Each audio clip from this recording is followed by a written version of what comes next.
Assalamualaikum dan salam sejahtera.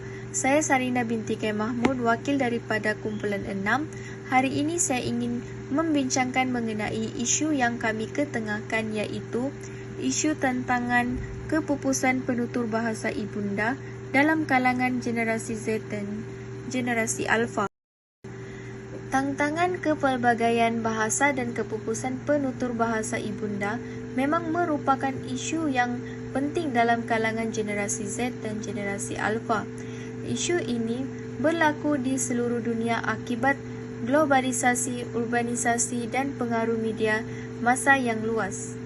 Generasi Z merujuk kepada individu yang lahir antara tahun 1995 hingga awal tahun 2010. Manakala generasi Alpha merujuk kepada mereka yang lahir selepas itu. Kedua-dua generasi ini menghadapi cabaran dan mempertahankan dan menggunakan bahasa ibunda mereka. Yang pertama, pengaruh media dan teknologi. Generasi Z dan generasi Alpha tumbuh dalam era digital yang terus berkembang pesat. Mereka terdedah kepada media sosial, permainan video dan platform digital yang menggunakan bahasa Inggeris sebagai bahasa dominan. Penggunaan bahasa ibunda menjadi kurang kerana mereka lebih kerap berkomunikasi dalam bahasa Inggeris ataupun bahasa global yang lain. Yang seterusnya iaitu pendidikan dan institusi.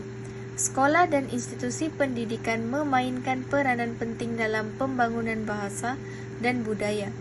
Di beberapa negara, sistem pendidikan lebih memberi tumpuan kepada bahasa rasional atau bahasa yang lebih dominan secara politik atau ekonomi.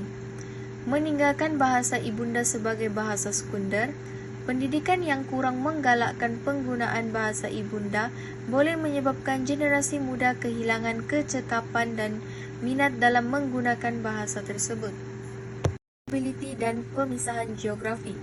Mobiliti yang tinggi dalam kalangan generasi Z dan generasi Alpha sering mengakibatkan pemisahan geografi antara keluarga yang berasal dari kawasan yang sama. Ini boleh menghalang generasi muda daripada terlibat secara langsung dengan penutur asli bahasa ibunda mereka, yang seterusnya mempengaruhi pemeliharaan dan perkembangan bahasa tersebut. Yang terakhir iaitu perubahan sosial dan budaya. Perubahan dalam corak sosial dan budaya juga memberi kesan kepada penggunaan bahasa ibunda.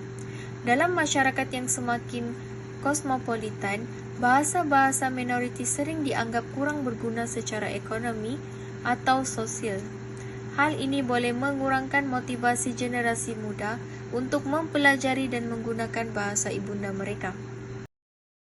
Oleh sebab itu, kumpulan kami memilih isu tersebut sebagai kajian bagi menghidupkan semula penggunaan bahasa ibunda dalam kalangan masyarakat, khususnya generasi Z dan generasi Alpha. Sekian, terima kasih.